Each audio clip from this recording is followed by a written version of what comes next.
I shouldn't even know her name. That's the part that keeps sticking in my head. Out of all the customers who drift through the auto shop, faces I forget the second they drive away, hers stayed. Her name was stamped neatly across the service slip. Elena called her. I'd read it once, then again, like the letters might mean something more than a formality. That morning had been nothing unusual. The smell of motor oil clung to the air, the usual hum of the hydraulic lift rising and lowering in the bay behind me. I was at the counter, half awake, waiting for the coffee machine to stop sputtering when she walked in. Not rushed, not distracted like most people. She carried herself like someone used to being seen, not in a loud way, but steady. Mid-40s maybe, but there was nothing tired about her. A tailored jacket, dark hair pinned loosely at the back, a thin silver chain at her neck. I remember thinking, she doesn't belong in here. And then she looked at me, just briefly, but it was enough to make me straighten, suddenly too aware of the grease stains on my shirt. She slid the keys across the counter. Brake lights out. And there's the noise. Hard to explain. Her voice had this calm, low tone that didn't ask for reassurance. It assumed it. I nodded too quickly, words jamming in my throat. Yeah, I'll take a look. Might take a couple hours. She didn't fill the silence after. Just rested her hand lightly against the counter, eyes skimming the waiting area like she'd already judged it too small, too ordinary. I should have walked her through the paperwork, like I do with everyone. Instead, I kept noticing her ring. A thin gold band. She twisted it absently with her thumb, not even realizing she was doing it. When I finally gave her the receipt, our fingers brushed. It wasn't anything, just paper changing hands. But the way she paused for half a second made my chest tighten. She looked straight at me, not past me, not through me. And I forgot whatever line I was supposed to say next. Thanks, she said finally. Simple. But her eyes lingered a beat too long. The rest of the morning blurred. I worked faster than usual, checking and rechecking her car, as if she might somehow notice the care I put into it. When I pulled it around front, she was already standing there, jacket draped over her arm. She smiled. Quick, polite, but her gaze slid past the car to me again. You were right. I stammered, though she hadn't actually said anything. It was the brake light, and, some loose heat shield. Nothing major. She gave this small nod, like she was satisfied but not surprised. Good. I was worried it was worse. I wanted to keep her there, wanted to ask about the chain around her neck, the book peeking from her bag, anything. But all I managed was, if it acts up again, just bring it back. She tilted her head slightly, as though she heard something more in my words. Then she slipped the keys into her bag. Maybe I will, she said. That line, ordinary on the surface, kept echoing in my head long after she drove away. Maybe I will. It was nothing, just another customer. But later, when the shop was quiet and the lights slanted low through the garage door, I caught myself looking at the counter where she'd rested her hand. And I couldn't stop thinking about the way she'd said it, like she meant more than I understood. It was raining that morning, a soft drizzle that blurred the shop's front windows. I was wiping down the counter when the bell over the door chimed, and there she was again, Elena, hair damp at the edges, jacket darkened by the weather. I told myself to act normal. Just another customer. Back already? My voice cracked, too casual. She shook her head, giving a short laugh. Not for the car this time. I locked myself out of the house. She lifted a small grocery bag. Was hoping you might have a screwdriver or something I can borrow. The back door latch sticks. Her laugh didn't quite reach her eyes. And I noticed then, she looked tired. Not the kind of tired sleep fixes, but the kind that weighs in the shoulders, dulls the skin. Yeah, sure. I've got tools. I scrambled, grabbing a set from under the counter, more than she probably needed. When I handed them over, I caught the faint tremble in her fingers before she steadied them. You don't have to, she started. I'll walk over with you, I said, before she could finish. Too fast, too eager. She hesitated. I thought she'd refuse, but instead she glanced out at the rain, then back at me. All right, if you don't mind. We walked side by side down the street. She didn't say much, and I filled the silence badly, pointing out nothing things. The new coffee shop, the pothole the city still hadn't fixed. She smiled politely, but it was clear her head was somewhere else. At her porch, she fiddled with the lock, muttering under her breath. I crouched, showing her how to wedge the screwdriver just right. When the latch gave way, she exhaled, a low sound that almost felt like relief. "Thank you," she said, softer than before. Inside, the hallway smelled faintly of lemons and old wood polish. She set the grocery bag down, pushing a strand of hair behind her ear. For a moment, she just stood there, hands still on the doorframe, like she wasn't sure if she should let me in further or send me away. That's when I noticed her ring was missing. The faint indentation on her finger was still there, pale against the rest of her skin. She caught me looking. Quickly, she brushed her hand across her jeans, as though that would hide it. Her voice came lighter, almost forced. "You must think I'm hopeless." "Not at all," I said quietly. Her eyes flicked up to mine. A pause stretched, long enough for me to hear the rain against the windows, the faint tick of the kitchen clock. Something unspoken pressed between us, and then she broke it, stepping back. "Well, I should let you get back to work." I nodded, though every part of me wanted to stay. As I left, she touched my arm lightly. Just her fingertips, a thank you, nothing more. But it stayed burning there long after the door closed behind me. It was a week before I saw her again. This time, not at the shop, not on her porch. I was locking up late when I spotted her car across the street at the little diner that stayed open past midnight. Its neon sign buzzed, half the letters burnt out, but inside the windows glowed warm. I don't know what made me go in. Curiosity, maybe. Or just the pull of her name still echoing in my head. She was at a corner booth, half hidden behind a mug of coffee and a paperback. Alone. I almost turned around, but she glanced up and caught me. "Working late?" she asked, closing the book but keeping her hand on it. As though it mattered she not look too available. "Yeah. Thought I'd grab a bite before heading home." I gestured vaguely, then surprised myself by sliding into the seat across from her. She didn't object. The place was nearly empty, the kind of quiet that made every clink of silverware sound louder. I ordered something I wouldn't eat, just to stay. We talked, but not smoothly. She asked about the shop, if I liked the work. I said too much, filling the air with details she hadn't really asked for. She listened, but her smile was distant, a shade softer than last time.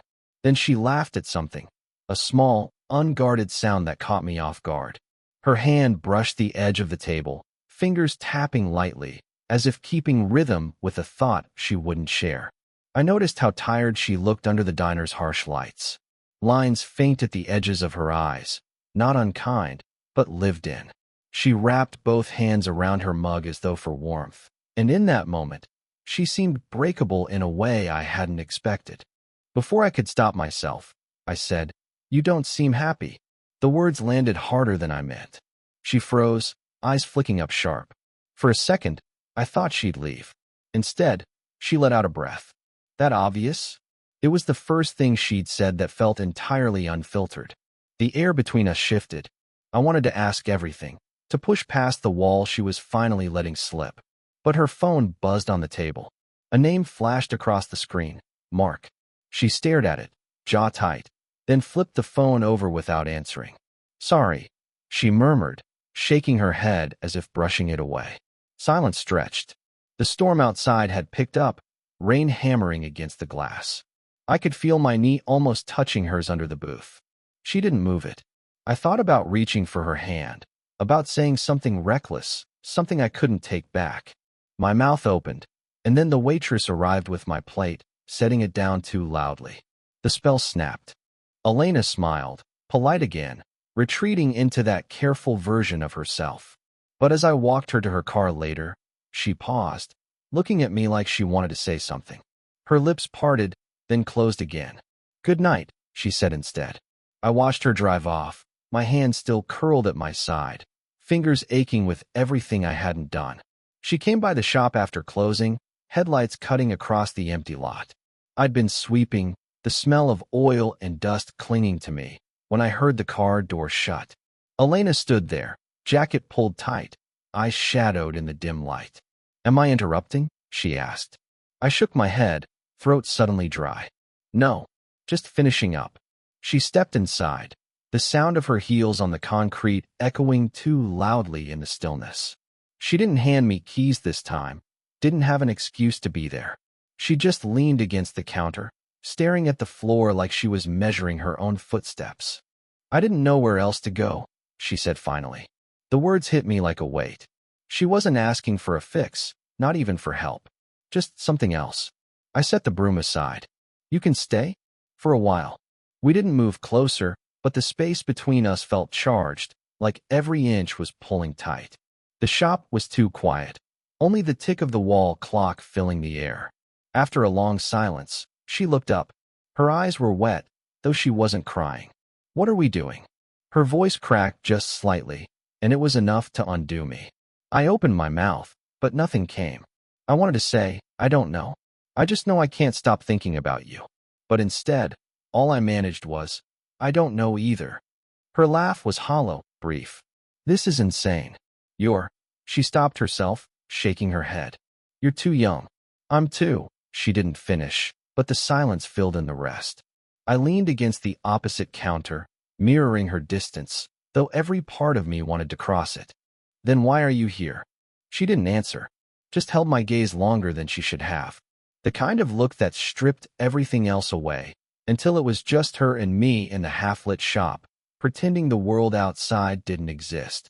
Her hands gripped the edge of the counter, knuckles pale. For a second, I thought she might reach out. I thought I might too. But neither of us moved. I compared my husband to others, she said suddenly, voice flat, like she hated the words as soon as they left her mouth.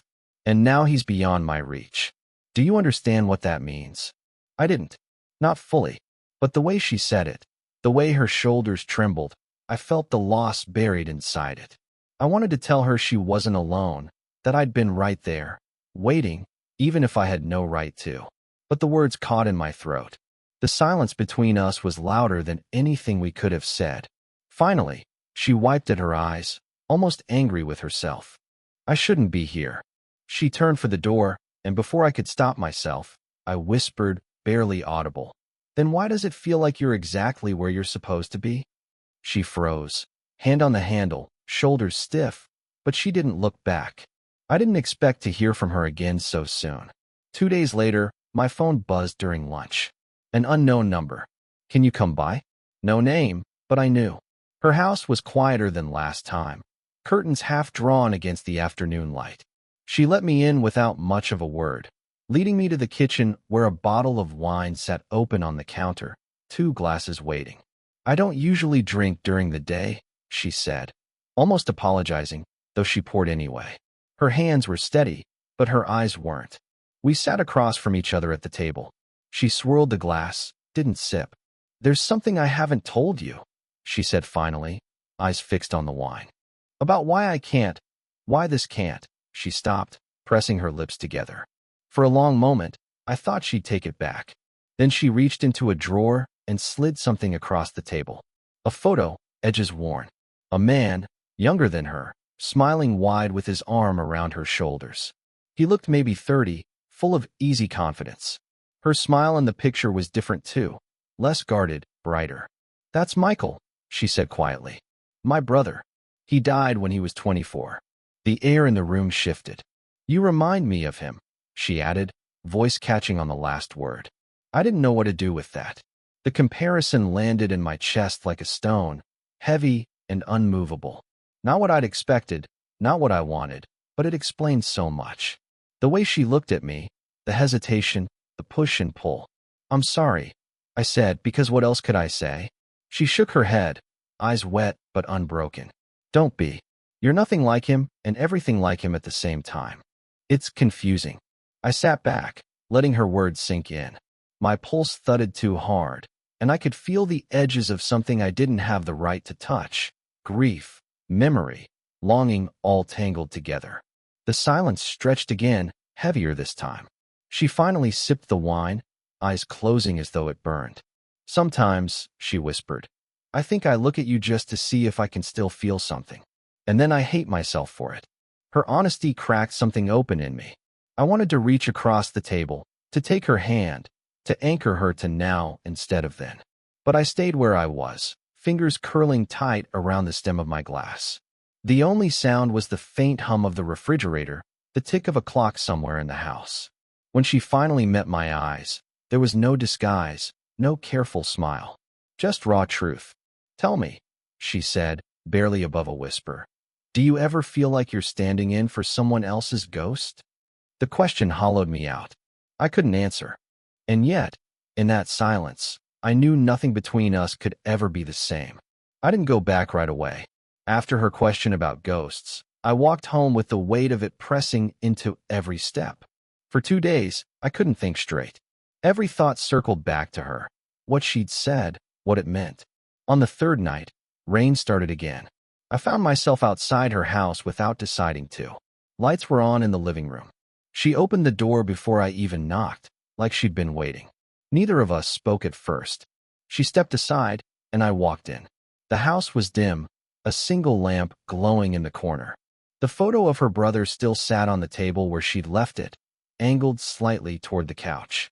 We ended up sitting there together, not facing each other, but side by side. The kind of closeness where you can feel the other person's breath shift, the rise and fall of their shoulders. After a while, she said, "I don't want to keep confusing you." Her voice was soft, almost swallowed by the rain outside. "You're not," I said, though maybe I was lying a little. "I just don't know what to call this." She gave a small laugh, bitter and tender at the same time. "Neither do I. I only know it feels like I've been holding my breath for years, and suddenly you're—" She cut herself off, shaking her head. I turned toward her, searching her face in the low light. The lines, the shadows, the strength that seemed to flicker and falter all at once. "Maybe we don't need to call it anything," I said finally. That seemed to settle into her. She leaned back, eyes closed, and let the silence carry us. I noticed her hand resting on the cushion between us, fingers slack. Slowly, carefully, I let mine drift close enough that the backs of our hands touched. Not holding, not grasping, just contact. She didn't pull away. Instead, she shifted slightly, her pinky brushing against mine in the smallest, most deliberate movement I'd ever felt. No words, no promises, just that. We stayed like that, listening to the rain. At one point, she leaned her head gently against my shoulder, her hair damp and cool from the open window. I didn't move, afraid the moment would dissolve if I did. Time blurred. The clock ticked somewhere. The rain softened. The house sighed with its quiet. Nothing dramatic happened. Nothing needed to. Finally, she whispered, almost as if to herself, "I don't feel like I'm breathing for someone else anymore." And that was it. The collapse, the quiet finality. No declarations. No vows. Just her leaning against me, my hand barely touching hers. Both of us knowing something irreversible had settled into place. Looking back, I can't point to a single moment where it all began. Not the brake light, not the rain, not even the night we sat in her living room listening to nothing but the storm. It wasn't one spark. It was a slow, quiet burn, catching where I didn't expect it to. Elena changed me in ways I still don't fully understand. I used to think I had time, that everything was waiting for me if I just worked hard enough, stayed patient enough. But being with her, even in silence, even without labels, taught me that life doesn't wait. That sometimes what we reach for comes from places we didn't think we were allowed to touch. She never called it love. Neither did I. But I know what it was. It was in the way she finally let herself laugh without apology, the way her shoulders loosened when she leaned against me, the way her eyes stopped looking past me and started looking at me. And for me, it was in the restraint, in holding back words I thought I needed to say, and realizing the quiet between us said more than either of us could. I learned that love doesn't always arrive dressed in promises. Sometimes it's unfinished, fragile, maybe even wrong by the world's standards. But it's real, and if you're lucky enough to feel it, even once, it changes how you carry yourself through everything after. I don't know where Elena is today. We didn't build a forever out of what we had. Maybe that was never the point. What we did have was a moment. Ours, unrepeatable, enough to remind me that connection is possible, even in the unlikeliest places. And when I catch myself watching the rain against my own window now, I think of her. Not with longing, not with regret, just with a kind of gratitude I can't put into better words. If this story made you feel something, let me know in the comments. Would you want more stories like this?